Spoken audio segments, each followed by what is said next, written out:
कर दीजिए आगे ताली।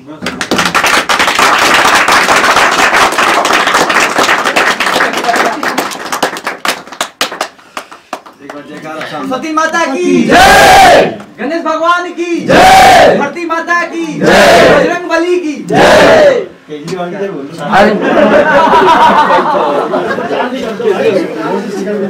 आइए आइए आइए आइए सबको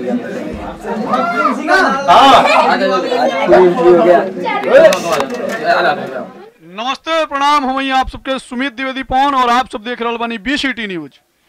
बीसीटी न्यूज यानी कि भोजपुरी सिनेमा टीवी, ये आप सबके पसंदीदा चैनल बा, जैसे कि आप सब हमेशा देखिला हमनी के कोनो स्टूडियो में या फिर कोनो कंपनी में या फिर कोनो नया या फिर कोनो पुराना सेलिब्रिटी के साथ है या फिर जो वर्तमान सेलिब्रिटी बा ओकरा साथ आप सब हमनी के देखिला बीसीटी भोजपुरी यानी कि बीसीटी सिनेमा के माध्यम से।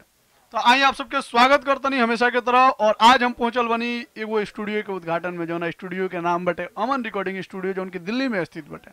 आई मिलाओ तनी स्टूडियो के उद्घाटन करता आप सबके चहेता, आप सबके फेवरेट और जमाना के एगो ऐसन स्टार जोन मने बुजुर्ग से लेके नौजवान तक के दिल पर राज करे भरत भोजपुरिया। तो जी भरत भोजपुरिया जी, बीसीटी भोजपुरी में आपके स्वागत बा, कैसन बानी?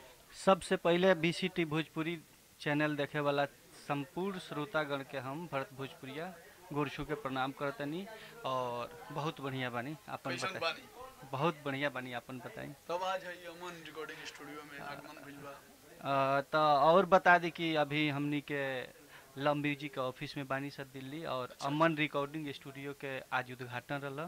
तो हमनी के सारा अथी कलाकार भाई मिल के आज उद्घाटन में शामिल भइनी जा। तो बहुत अच्छा लगल और सब भाई लोग से निहोरा करम, विनती करम कि सब भाई लोग खूब सारा प्यार आशीर्वाद देव अमन स्टूडियो के, ताकि जैसे हमनी के आगे बढ़त ऐसे वही तरह स्टूडियो के नाम होके आगे बढ़े और सब कलाकार भाई लोग के खूब सारा प्यार आशीर्वाद। अच्छा भरत जी, ऐसा का खास बा स्टूडियो में कि भरत भोजपुरिया के मने स्टूडियो के उद्घाटन करे खातिर आमंत्रित कर लियल और भरत भोजपुरिया एग्री भी हो गई? खास कोनो बात नहीं है, सब प्यार मोहब्बत बा हमनी के भाई के। बस जितेंद्र भैया बहुत अच्छा आदमी है, वहाँ से जुड़ के आदमी मने काम करता, आगे भी काम होई। बहुत अच्छा आदमी है, वहाँ से जुड़ के काम कर बहुत अच्छा लगे। यही सा। चलिए बहुत बहुत धन्यवाद, अपन कीमती समय देनी और भी कलाकार सबके परिचय कराओ तनी। और आई आप सबके मिला रहल बानी भोजपुरी इंडस्ट्री के बड़ा ही खूबसूरत और ऑर्केस्ट्रा के मने स्टारे बोल ली, ठीक ना, और बहुत अजब गजब सॉन्ग बड़ी सही यहाँ के, ठीक ना, और बहुत चर्चित बानी। सामने लेके आई तो आपके दिल गदगद हो जाई। तो आज हम स्वागत करतनी फिर बीसीटी भोजपुरी में विक्की राज के। तो जी विक्की राज जी, बीसीटी सिनेमा में आपके स्वागत बा, कैसन बानी? सबसे पहले बीसीटी न्यूज़ के माध्यम से जो भी हमें देखा तनी सबके के दिल से प्रणाम बा। हम भोजपुरी गायक विक्की राज और फिलहाल अभी उपस्थित बानी हम अमन रिकॉर्डिंग स्टूडियो दिल्ली में, जो कि हमारे लव म्यूजिक के जो यहाँ ऑनर है हमारे जितेंद्र भैया, उन्हीं का स्टूडियो को यहाँ पे आज खुला है। तो सब कोई पूरा सभी कलाकार सभी भाई अभी यहाँ पे हम सभी के उपस्थित बनी जा। आज उद्घाटन है अमन रिकॉर्डिंग स्टूडियो के और आपको भी बहुत बहुत स्वागत जो कि यहाँ पे आए। भाई आप लोगों को जैसे कि हमने बताया कि एक से एक सेलिब्रिटी से आप लोगों को मिलाने वाले हैं, तो आज एक और सेलिब्रिटी चंपारण के एक ऐसे लाल जो कि बिरजा भार के सुपरस्टार और आप लोगों के दिल पे राज करने वाले सुभाष कुमार राजा जी, यानी कि दिल के राजा, और आप सबके दिमाग पर भी राज करने वाला अपना गीत संगीत के माध्यम से आओ मिलाओ तनी आप सबके फेवरेट और चहेता सुपरस्टार सुभाष कुमार राजा जी से। तो जी सुभाष कुमार राजा जी, बीसीटी में आपके स्वागत बा, कैसन जी? हमारा तरफ से नमस्कार, बहुत बढ़िया। और जी भी भैया देखा तनी सबके के हाथ जोड़ के प्रणाम बा, जितना भी श्रोतागण देखा तनी। तब का हो रहल भैया? अभी तो ओपनिंग बा के स्टूडियो के, वही में सबके हुआ आयल बनी और बहुत खुशी भइल है। बहुत भाई लोग से मिले ले जा, बहुत बढ़िया बढ़िया कलाकार लोग आयल बा, बहुत भाई लोग हमनी के। बाद में राइटर लोग भी बनी बहुत हमनी से सीनियर, और कलाकार लोग भी बनी। और हम चाहब कि रउआ लोग जौना तरह हमनी के आशीर्वाद प्यार दुलार दे तनी, वो तरह स्टूडियो के भी आशीर्वाद प्यार दुलार दी, ताकि जितेंद्र भैया के कुछ मान सम्मान बढ़ो। अच्छा सुभाष कुमार राजा जी, जैसे कि आप तो मतलब पब्लिक के दिल पर राज करीला, लेकिन हम जानल चाहब कि कौन ऐसा गाना रहे जो उनका के रातों रात स्टार बना दिलस? देखिए गाना तो ऐसे बाजे के बहुत थोड़ा बहुत बाजत एगो बिरजा भार एगो हमार गाना रहा, बहुत बढ़िया बाजा रहा, जौना से पब्लिक में बहुत पहचान बनल। चाप की दो लाइन अपना मुखारबिंद से गुनगुना देती बीरजा फाड़ के। अच्छा लगे। अभी कुछ कौन नया हुई गाना गाना? हाँ नया गाना भी एगो आइल बटे वो हम सुना बता नहीं। हज कि तू बार बहरा तोरा हज याद में जी हरेला तगा वही के लइका एगो हमारा पमरेला।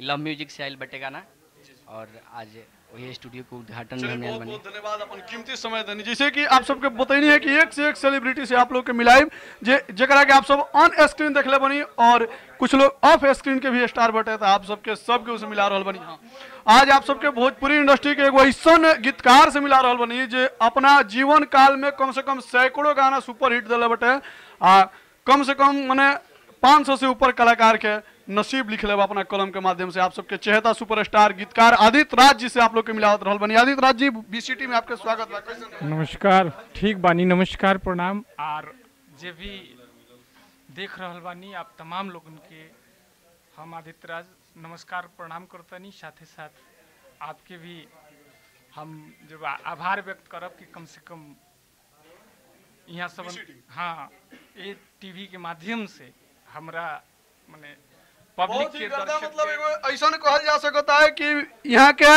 ऐसा गीतकार बनी है इंडस्ट्री के एगो एकलौता ऐसा एगो सुपरस्टार गीतकार बनी जे कि अपना कलम के माध्यम से कम दर्जनों गायक के भविष्य लिखले बनी और आप सबके बीच प्रस्तुत कैले बनी।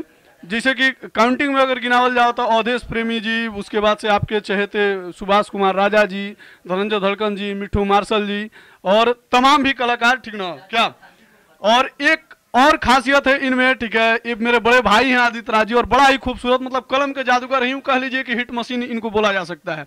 बहुत बहुत धन्यवाद भैया बीसीटी से मतलब आपको मुखातिब होने के लिए धन्यवाद। आइए और आप लोगों को मिला रहे हैं भोजपुरी इंडस्ट्री के बहुत चर्चित कलाकार, अभिनेता और उतना ही उम्दा गायक और उतना ही अच्छा कलाकार आप सबके मिला दे रहल बानी, ठीक ना। जरा के भोजपुरी के सबसे बड़ सुपरस्टार खेसारी लाल यादव पियक्कड़ बना दिले। जौन आदमी आज तक ले एक ठोप दारू ना छुअल ओकरा के पियक्कड़ बना दियल गई। आई वही पियकड़ा से आप सबके मिला रहल बानी। जी गजेंद्र शर्मा पियक्कड़ जी बीसीटी भोजपुरी में आपके स्वागत बा। कैसन बानी? मस्त बानी, स्वस्थ बानी, व्यस्त बानी। का हो रहल बा? हो रहल बा कि उहे भोजपुरी के कुछ गीत संगीत के तैयारी बा, चलता। होली के महीना बा तो रंग के हुरदंग चलता। अच्छा, जैसे कि आज पियक्कड़ मतलब, ठीक ना, पियक्कड़ के हमेशा ठेका पर देखल जाला, लेकिन एगो आज मने एगो ऐसन ऐतिहासिक पियक्कड़ से आप लोग के मिला रहल बनी। जब भी हम मिलीला, ठीक ना, तो कोनो ना कोनो स्टूडियो में मिलब या फिर कहीं शूटिंग पर यहाँ से मिलीला, ठीक ना, या फिर कोनो प्रोडक्शन हाउस में बैठल शराबी से मुलाकात होला, ठीक ना। आज रो पहुंचल बनी अमन रिकॉर्डिंग स्टूडियो में। का कुछ खास बा? कुछ खास बा कि ऐसन रहुए सवाल करनी है कि दिमाग में हंट करे लगल कि एगो हमरा यहाँ विधायक बड़े बड़हरिया प्रखंड के, जेकर नाम है श्याम बहादुर सिंह। उनका से लड़का पूछल संजय सर हमने के कहनी सन एगो कागज साइन करा तो कहते रहे कि बेहुदा कहीं का हम मिलम भट्टी पर, हम हवेली पर थोड़े मिले नी, हम विधायक थोड़े हैं घरे बोले चलिए, तो हम गायक थोड़े हैं, पिए वाला गायक थोड़े हैं। नाम पियक्कड़ काम पियक्कड़, यही से बदनाम पियक्कड़।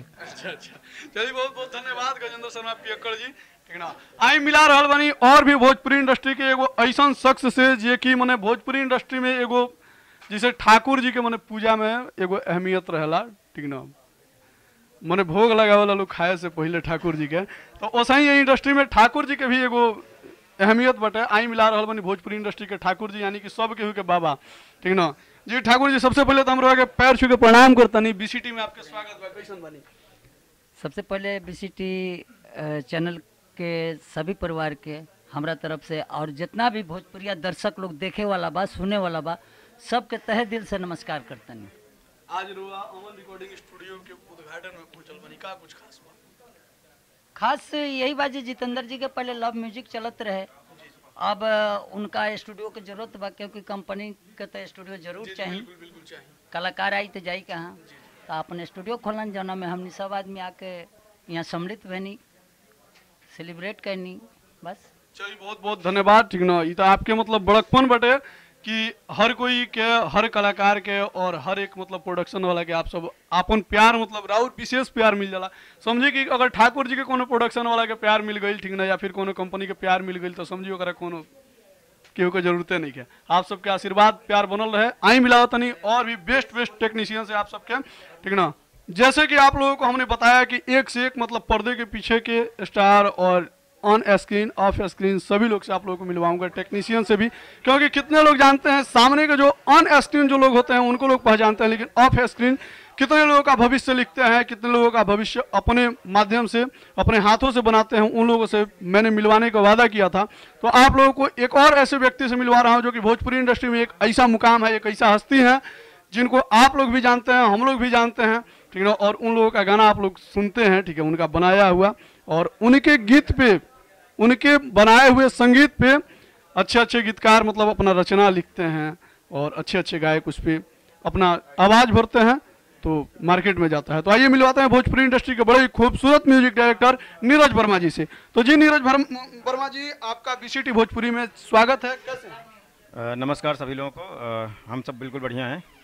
तब आज आप पहुंचल बनी यहाँ अमन रिकॉर्डिंग स्टूडियो में। हाँ, आज अमन स्टूडियो की आज ओपनिंग हुई है, आज पहला दिन है और सभी लोगों से मैं अनुरोध करूँगा कि आप लोग आइए यहाँ पे। आप राइटर हैं, गायक हैं या जो भी हैं, आप एक्टर बनना चाहते हैं, आप आइए, अमन म्यूजिक से जुड़िए, स्टूडियो आइए, जितेंद्र जी हमारे इसके ऑनर हैं, उनसे मिलिए और आगे काम करिए। बहुत अच्छा लगेगा आपको काम करके और आगे आपको तरक्की मिलेगी। चलिए, बहुत बहुत धन्यवाद बीसीटी से बात करने के लिए। आइए आप लोगों को एक और खास आदमी से मिला रहे हैं जो हमेशा अपने बातों से, अपने विवादों से चर्चा में रहते हैं। तो आइए ज्यादा कुछ नहीं कहते हुए आप लोगों को मिलवा रहा हूं, मतलब भोजपुरी इंडस्ट्री के यानी कि एल्बम इंडस्ट्री के कंट्रोवर्शियल मैनेजर राजमंगल जी से। तो जी राजमंगल जी, बीसीटी भोजपुरी में आपका स्वागत है, कैसे हैं सर? सर, आप लोगों के दुआएं आशीर्वाद है पवन जी और बीसीटी न्यूज चैनल कि आप लोग याद करते रहते हैं और आपके बीच में शामिल होते रहते हैं। आपसे जब भी मुलाकात होती है एक अच्छी सी मुस्कान के साथ, एक प्यारी सी मुस्कान के साथ मुलाकात होती है। मुस्कान का क्या राज? इसका कारण आप हैं। और आज बड़े स्मार्ट दिख रहे हैं भैया। ये भी आपका प्यार है। आज आप अमन रिकॉर्डिंग स्टूडियो में पहुंचे हैं, क्या कुछ खास है? खास ये है कि एक लड़का काफ़ी मेहनत के बाद एक कंपनी स्टैब्लिश किया है और अपने मेहनत से एक स्टूडियो बनाया है जिससे तमाम गायकों का भला हो सके, म्यूजिशियंस का भला हो सके, सब लोग मतलब कि अपने अपने मंजिल तक पहुंच पाए। तो वो जितेंद्र जी हैं और उनका अमन नाम से स्टूडियो ओपनिंग हुआ है और बहुत ही खूबसूरत स्टूडियो है। तो उन्हीं के ओपनिंग समारोह में हम शामिल हुए हैं, बड़े प्यार से इज्जत से उन्होंने सम्मान दे के बुलाया है। बड़ा अच्छा लगा आपसे बात करके राजमंगल जी, बहुत बहुत धन्यवाद आपको बीसीटी के लिए इतना कीमती समय दिया, थैंक यू। आइए आप लोगों को जैसे मैंने बताया था कि एक से एक टेक्नीशियन बंधु से आप लोगों को मिलाऊंगा, तो एक और ऐसे टेक्नीशियन जो कि भोजपुरी इंडस्ट्री में अपने गीत के माध्यम से यानी कि अपने लेखनी के माध्यम से और अपने संगीत के माध्यम से यानी कि अपने म्यूजिक के माध्यम से पूरे भोजपुरी दुनिया में एक अपना इतिहास लिखने वाला भीम सिंह जी से आप लोगों को मिलवा रहा हूं। तो जी भीम सिंह भैया जी, सबसे पहले तो आपको प्रणाम है, बीसीटी भोजपुरी में आपका स्वागत है। नमस्कार, बीटीसी में के दर्शकों को मेरा नमस्कार और स्वागत है, जो कि हमें कुछ कहने का अवसर दिया। आज हम लोग अमन स्टूडियो की ओपनिंग है, उसमें इकट्ठा हुए हैं, बहुत से लोग आए हुए हैं इस मीडिया इंडस्ट्री से जुड़े हुए लोग म्यूजिक से।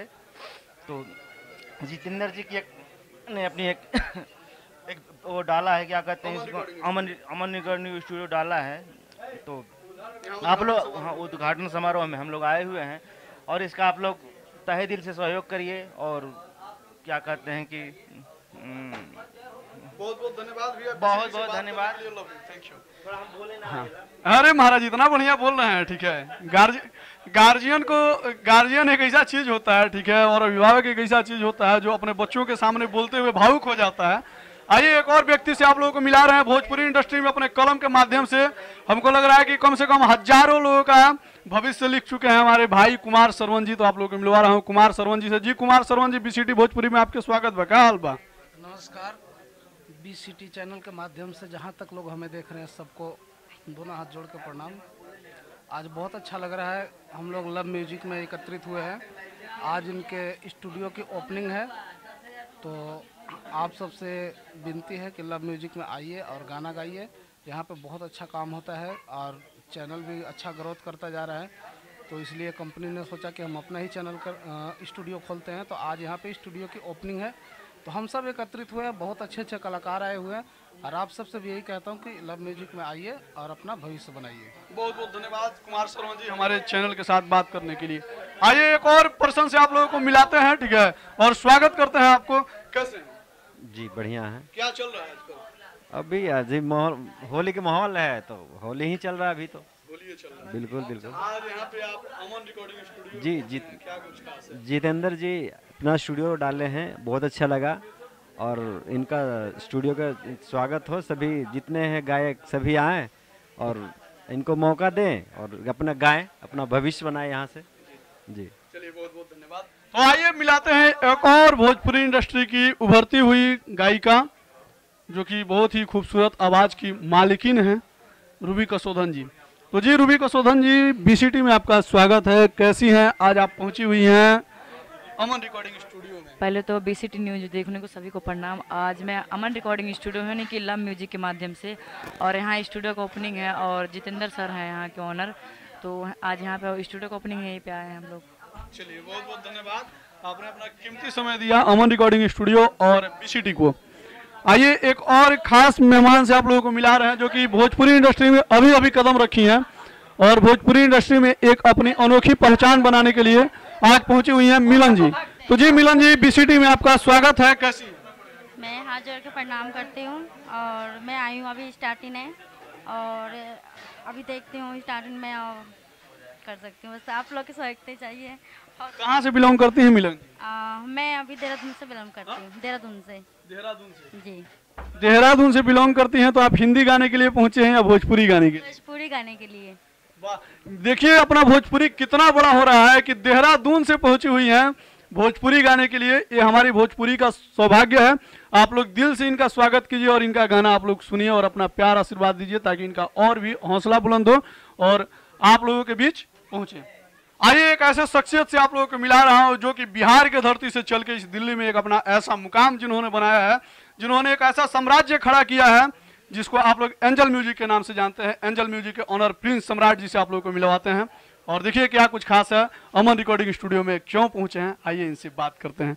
जी प्रिंस सम्राट जी, बीसीटी में आपका स्वागत है। कैसे हैं? सर आपका ही बहुत बहुत स्वागत है। जितने भी दर्शक भाई देख रहे हैं सभी को पैर छू के प्रणाम करता हूं और मैं बता देना चाहता हूं कि आज जो है लव म्यूजिक का स्टूडियो का ओपनिंग है, उसी में हम लोग पार्टी सेलिब्रेट करने के लिए आए हुए हैं और काफ़ी अच्छे इंसान हैं हमारे जो है लव म्यूजिक का ऑनर जो है जितेंद्र जी। आप लोग आइए और भारी मात्रा में जो है इनसे अपना ऑडियो वीडियो का काम करवाइए। चलिए बहुत बहुत धन्यवाद। देखिए कितना बढ़िया स्नेह है कि एक कंपनी वाले के एडवर्टाइज करने आता है। ठीक है, एडवर्टाइज नहीं, वहाँ पे मतलब पार्टी और फंक्शन को ज्वाइन करता है और अपना प्यार और आशीर्वाद दिखाता है। ये सौभाग्य है। ठीक है, और ये भोजपुरी इंडस्ट्री की मतलब एकता और अखंडता को मतलब ये साबित करता है और आप लोगों को दिखाता है और दर्शाता है कि एल्बम इंडस्ट्री में कितनी सन्मति है। आइए एक और व्यक्ति से आप लोगों को मिलवा रहा हूं जो कि बहुत ही अच्छा गाते हैं। ठीक है, संतोष जी, लेकिन चलाते हैं ऑटो। ठीक ना, ऑटो इसलिए चलाते हैं परिवार का भरण पोषण करने के लिए, लेकिन अगर आप लोगों का प्यार आशीर्वाद और सहयोग मिला तो ये भी एक दिन आप लोगों के बीच एक ऐसा स्टार बन के साबित करेंगे और आप लोगों के दिल पे राज करेंगे। आइए मिलवाते हैं। संतोष जी कैसे हैं? ठीक है सर, नमस्ते। कैसे आना हुआ भोजपुरी गाने के लिए? जी ऐसे ही सिंगर बनने का सपना था, आ गए। सिंगर बनने का सपना था, आ गए। हाँ जी। चलिए अच्छा लगा आपसे बातचीत करके। क्या कुछ तैयारी है सिंगिंग के लिए? जी हाँ, अभी गाना तैयारी चल रहा है लोटस म्यूजिक से। लोटस म्यूजिक से। चलिए ठीक है, बहुत बहुत धन्यवाद। Love you all of you.